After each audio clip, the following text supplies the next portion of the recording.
Bom dia, alunos do Colégio PEC, né, da turma de EJA, sexta etapa. Mais uma vez estamos juntos, né, mesmo distantes, mas estamos juntos nessa caminhada difícil, mas com certeza iremos superar, né? Vamos passar por isso, se Deus quiser. Bem, a finalidade desse vídeo é corrigir as questões propostas que estão no material de vocês, tá ok? Então nós vamos corrigir essas questões que eu passei para vocês aí, que está no material, que eu coloquei no grupo, né? E quem não tiver como imprimir, basta ir na escola e eles entregam esse material. Nesse material tem uma apostila e no final da apostila tem uma lista de exercícios, né?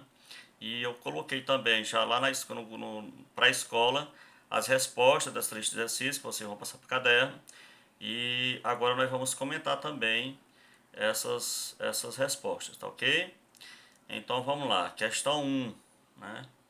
Diz o seguinte: de acordo com o Sistema Internacional de Unidades, chamado de SI, qual é uma única unidade de medida que pode ser utilizada para medir a quantidade de calor, trabalho e energia? Olha, gente, de acordo com o Sistema Internacional, esse sistema ele é válido em todos os países, né? Em todos os países não pode ter uma unidade diferente, por isso chama-se Sistema Internacional de Unidades. E a única unidade de medida, né, oficial para medir calor é o joule, tá certo? Não é a caloria, é o joule. A caloria já foi usada em alguns tempos, mas hoje nós podemos dizer o seguinte, que a unidade de medida oficial, de acordo com o sistema internacional, para medir calor, trabalho e energia, essa unidade chama-se joule, tá bom? Representado pela letra J maiúscula, tá bom? Então é o joule. Resposta, joule. Questão 2. O SI significa Sistema Internacional de Unidades, recomenda o abandono de uma antiga unidade ainda em uso, que mede calor. Qual é essa unidade que deverá ser abandonada? Gente, essa unidade é a caloria, chamada de cal. Essa unidade deve ser abandonada, né? A unidade oficial para medir calor é joule, tá bom? Não é caloria, é joule, tá certo? Terceira, o que é fenômeno natural? Gente, tudo que acontece na natureza é denominado fenômeno natural. Então essa é a resposta. Tudo que acontece na natureza é denominado de fenômeno natural. Uma chuva, fenômeno natural. Um relâmpago, fenômeno natural. Um furacão, fenômeno natural. Uma tempestade, fenômeno natural. Então tudo que acontece na natureza é denominado fenômeno natural. A queda de uma fruta, né? Que cai da árvore, fenômeno natural. Então a resposta: tudo que acontece na natureza é denominado de fenômeno natural, tá certo? Quarta questão. Sabemos que o ano-luz está relacionado à distância. Então, o que significa esta unidade de medida de comprimento utilizada pela astronomia? Gente, ano-luz é uma unidade de comprimento utilizada na astronomia. Ela está relacionada à distância. Então, em qualquer questão que falar sobre ano-luz está relacionado à distância, tá certo? Ou seja, o que é ano-luz? A resposta é essa, ó. Ano-luz é a distância percorrida pela luz durante um ano. A luz ela tem uma velocidade. A velocidade da luz é 300 mil quilômetros por segundo, tá certo? Então, o que a luz percorrer, o espaço que a luz percorrer, a distância que a luz percorrer durante um ano, nós chamamos de ano-luz. Então a resposta é: ano-luz é a distância percorrida pela luz durante um ano, tá certo? Então, ano-luz, gente, está relacionado à distância. Ele significa distância. É uma unidade de comprimento utilizada pela astronomia. Está relacionado única e exclusivamente à distância, tá bom? Então, ano-luz está relacionado à distância. E é a distância percorrida pela luz durante um ano, no intervalo de um ano. Quinta questão. Qual o ramo da física que estuda os fenômenos relacionados à temperatura e ao calor? Bem, gente, então o ramo da física que estuda os fenômenos relacionados à temperatura e ao calor, esse ramo chama-se termologia. A física tem vários ramos, mas quem estuda, que está relacionado à temperatura e ao calor, é a termologia, tá certo? Questão 6. De acordo com o Sistema Internacional de Unidades, né, que para a gente não escrever esse nome tão grande, Sistema Internacional de Unidades, chamamos apenas de SI. Qual a unidade de comprimento? Gente, a unidade de comprimento padrão.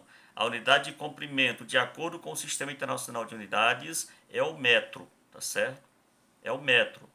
O metro do Brasil é o mesmo metro dos Estados Unidos, é o mesmo metro da França, é o mesmo metro da Inglaterra, enfim. De acordo com o Sistema Internacional de Unidades, a unidade de comprimento é o metro. Não é centímetro, não é quilômetro, é o metro, tá certo? Questão 7. Transforme o número 52,15 em notação científica. Esse aqui a gente vai pular agora. Daqui a pouco eu vou posicionar o celular para demonstrar como é que faz essa questão. É bem simples, tá bom? Notação científica, gente, é aquele tipo de número que só pode ter um número que não seja zero. Que tenha apenas um número que não seja zero antes da vírgula. E aí nessa questão nós temos dois aí. Temos o 5 e o 2 que está antes da vírgula. Para ficar em notação científica, em padrão, só pode ter um número antes da vírgula. Nesse caso aí vai ser o 5, né? Mas que esse número não seja zero, tem que ser de 1 até 9, tá bom? Então, se apenas um número antes da vírgula, esse número vai estar em notação científica. Essa questão eu vou resolver ela daqui a pouco. Guarda um pouquinho aí. Oitava questão. Qual unidade de medida está relacionada à quantidade de calorias presente nos alimentos? Opa, gente, calorias, calor.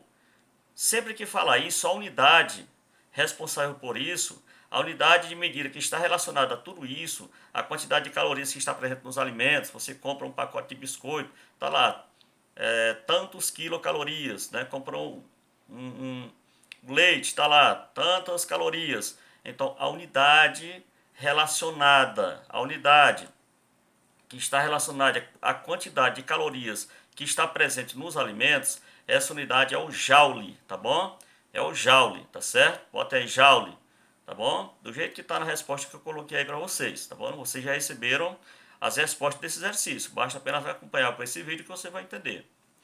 9. Quais unidades utilizadas para comprimento, massa e tempo, respectivamente, de acordo com o Sistema Internacional de Unidades, o SI? Então, quais unidades, de acordo com o SI, utilizadas para comprimento, massa e tempo? Olha, gente, comprimento já falamos. Comprimento, a unidade de medida, de acordo com o Sistema Internacional, é o metro. A massa é o quilograma. E o tempo não é hora não, viu, gente? O tempo, a unidade de medida oficial, é o segundo. Lembrando que uma hora tem 3.600 segundos, certo? Então a unidade de tempo oficial, de acordo com o Sistema Internacional, é o segundo. Então vocês veem aí que a resposta está metro, quilômetro e segundo, tá certo? Questão 10. Existem diversas unidades que pertencem ao SI, Sistema Internacional de Unidades, como Joule, Kelvin, Pascal e Newton. Dentre estas, né, qual a que expressa a magnitude de calor transferido de um corpo para outro? Gente, falou em calor, é Joule. Quem mede calor é Joule, tá bom? Não é outra unidade. Quem mede calor é Joule, tá certo? Questão 11. Então a resposta da questão 10 ficou Joule. Questão 11. Escreva uma distância de 254.300 km em forma de notação científica. Essa resposta eu vou dar ela daqui a pouco também. Lembrando, ele quer em forma de notação científica. E aí nós temos 254.300 km. Cadê a vírgula? Gente, quando a vírgula não aparece no número, é porque ela está no último número, tá bom? Então ela está aí atrás do último zero do 300 aí. Então nós temos que andar com ela para colocar ela de forma que fique apenas um número antes dela. No caso aí vai ser o 5. Então ela vai andar. Quantas casas vai ter? Ela vai sair do último zero e vai andar 1, 2, 3, 4, 5. Ela vai dar 5 casas para poder ficar entre o 2 e o 5. Não, professor, mas cadê a vírgula? Gente, quando ela não aparece, ela está no último número, tá certo?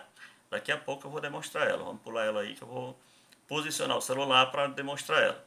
Questão 12 e última. Escreva 5 exemplos de grandezas escalares e grandezas vetoriais. Gente, tudo aquilo que pode ser medido, a gente chama de grandeza, tá bom? Tudo aquilo que pode ser medido, a gente chama de grandeza. Ô, professor, e o que não pode ser medido? Olha, a saudade não pode ser medida, o amor não pode ser medido, a lembrança não pode ser medida. Então, isso aí não são consideradas grandezas, né? Grandeza é tudo aquilo que pode ser medido, tá bom? Aí nós temos dois tipos de grandezas, grandezas escalares e grandezas vetoriais. As grandezas escalares são aquelas que apenas o número define, né? Tipo assim, você compra um pacote, pesa 2 quilos. Eu não preciso se esse 2 quilos é para a esquerda, é para a direita, não. 2 quilos de arroz é 2 quilos de arroz e não tem mais informação nenhuma. É só isso, né?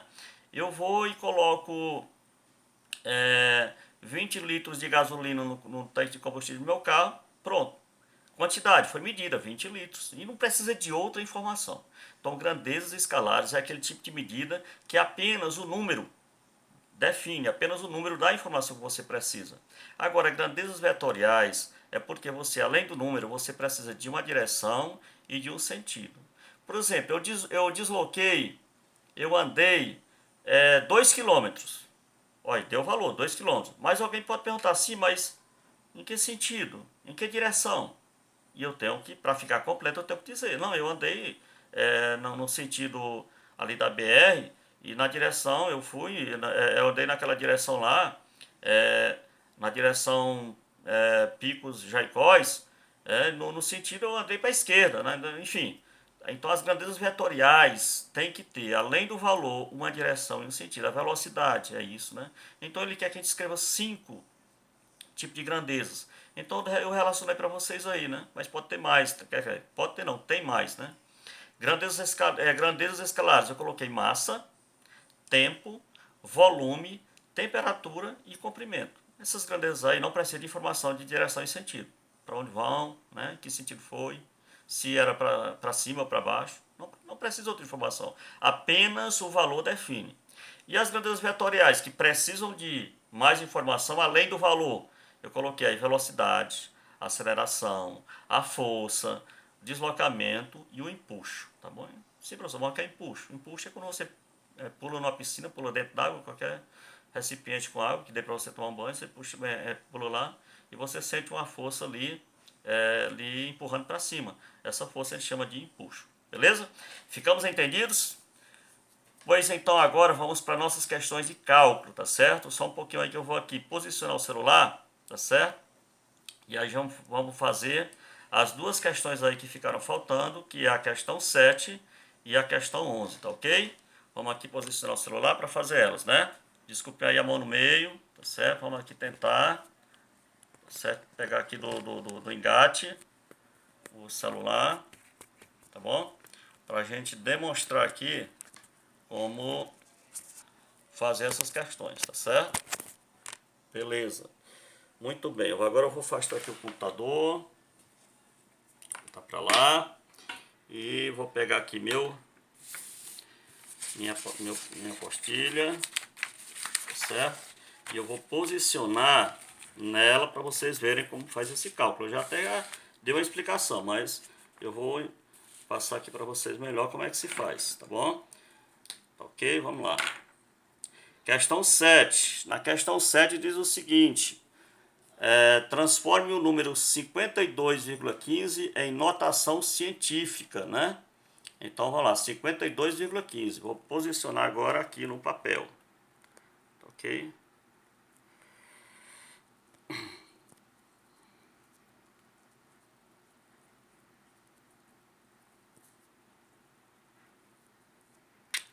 Eu mexo aqui. Ver se vai dar certo, né, gente? 52,15. Vamos lá. Questão 7, né? Questão 7. 52,15. Para a gente transformar ela em notação científica. A vírgula está aqui. Para transformar em notação científica, eu só preciso deixar o número. que não seja 0. Antes dela, no caso vai ser o 5, ela vai sair daqui e vem para cá, ó, né? Sai daqui e vem para cá. Então ela vai ficar assim, ó, 50,215. Sempre que eu andar com a vírgula, eu tenho que multiplicar por 10, tá bom? E dizer quantas casas ela andou. Andou daqui, ó. Andou só uma, só passou 2, né? Então vai ficar assim, ó. Tá certo? Beleza? Quando anda para cá, o número lá é positivo, tá certo? Então, ó, sempre que eu mexer com a vírgula, eu multiplico boto 10, tá bom?